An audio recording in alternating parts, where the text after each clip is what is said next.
Supreme court practice and procedure act से आइन की क्या खिलाफ वर्जी हुई? कानून को गैर आइनी कहना आसान है, बता दे कौन सा सेक्शन किस शिक से मुतसादिम है, कौन सा बुनियादी हक मुतासर हुआ, बुनियादी इंसानी हुकूक की खिलाफ वर्जी हुई तो वही बता दें। फुल कोर्ट में समाअत के दौरान चीफ जस्टिस पाकिस्तान जस्टिस काजी फायज ईसा के दरखास्त गुजार के वकील से सवाल। कहा सुप्रीम कोर्ट ने अज खुद नोटिस नहीं लिया, अगर पार्लियामेंट ने बहुत जोरदार वार किया होता तो हम अज खुद नोटिस लेते।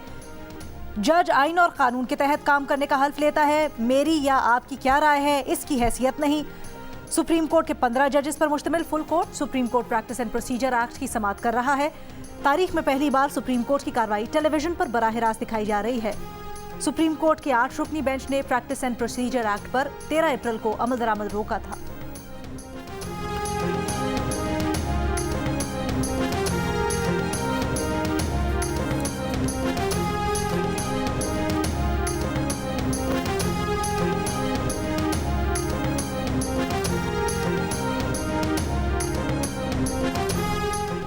सुप्रीम कोर्ट के फैसलों के ताबे होने का नहीं, आइन और कानून के ताबे होने का हलफ उठाया है चीफ जस्टिस काजी फायज ईसा के रिमार्क्स। कहा मुल्क में मार्शल लॉ भी लगे, इस दौरान फैसले आए, वो मार्शल लॉ दौर के अदालती फैसलों के पाबंद नहीं, कोई और हो तो हो।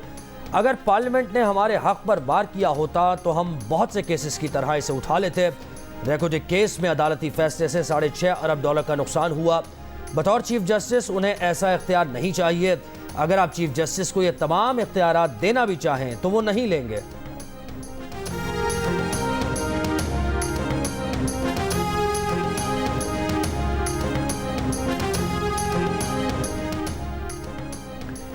सुप्रीम कोर्ट में दलाइल देते हुए अटॉर्नी जनरल ने कहा supreme court practice and procedure act अवामी खदशात दूर करता है, जिससे इदारे में जमहूरी तौर पर शफाफियत आएगी।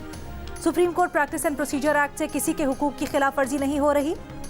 जस्टिस मुनीब अख्तर ने अटॉर्नी जनरल से कहा अगली पार्लियामेंट आकर सेक्शन 2 को फारिग कर दे तो क्या चीफ जस्टिस के इख्तियारात वापस हो जाएंगे?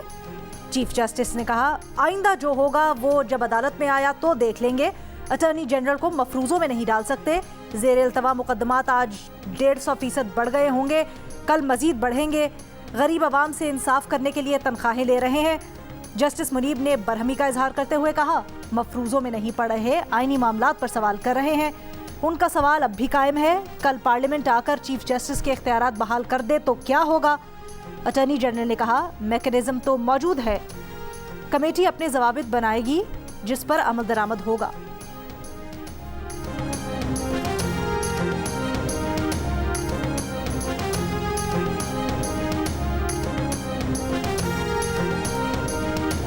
चेयरमैन पाकिस्तान पीपल्स पार्टी बिलावल भुट्टो जरदारी कहते हैं हमें कोई दीवार से नहीं लगा रहा, इलेक्शन शेड्यूल आने के बाद ही इंतखाबी इत्तेहाद की बात की जा सकती है। इलेक्शन कमीशन से दरखास्त है कि इलेक्शन की तारीख का ऐलान करें।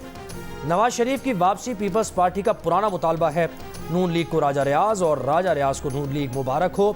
जस्टिस फायज ईसा का बीवी के साथ हलफ लेना पावरफुल मैसेज है, चीफ जस्टिस के लिए नेक ख्वाहिशात हैं।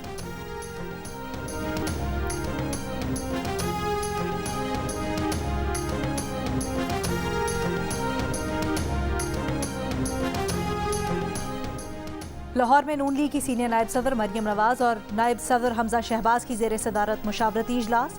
नवाज शरीफ की वतन वापसी की तैयारियों का जायजा लिया गया।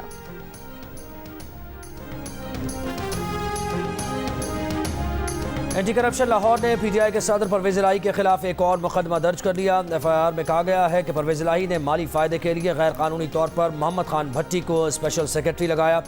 प्रिंसिपल सेक्रेटरी टू CM के तौर पर किसी स्पेशल सर्विसेज के ऑफिसर को नहीं लगाया जा सकता।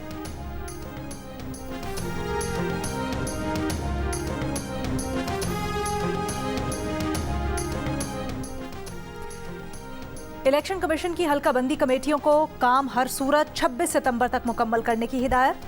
हल्काबंदियां कमेटियों के काम की रफ्तार का जायजा लेने के लिए इजलास।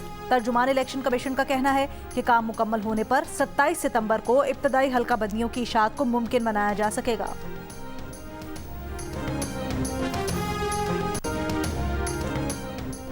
निगरान वज़ीर आला पंजाब मोहसिन नकवी चीन के सूबे निंशिया पहुंच गए। कहा ट्रांसपोर्ट इंडस्ट्री और दीगर शोबों में चीन के कामयाब मॉडल का मुशाहिदा कर रहे हैं। ज़राअत और दीगर शोबों में चीन के कामयाब तजुर्बात से फ़ायदा उठाएंगे। चीनी हुकाम ने कहा पंजाब से सरकारी वफ्द की आमद बाइस एजाज़ है, एक दूसरे के तजुर्बात से फ़ायदा उठाने के मौके मिलेंगे।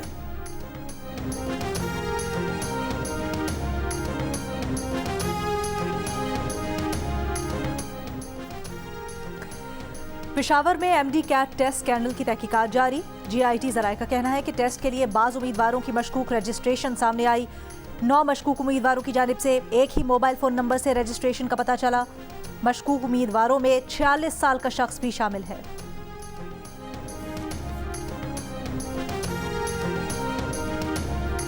मेहरान यूनिवर्सिटी जामशोरों में तालिबात को हिरासत करने के इल्ज़ाम में IT शोबे का सीनियर असिस्टेंट मुअत्तल। एंटी हैरेसमेंट कमेटी ने तालिबात के बयान रिकॉर्ड कर लिए। यूनिवर्सिटी हुकाम का कहना है कि मुअत्तल असिस्टेंट का बयान भी लिया जाएगा।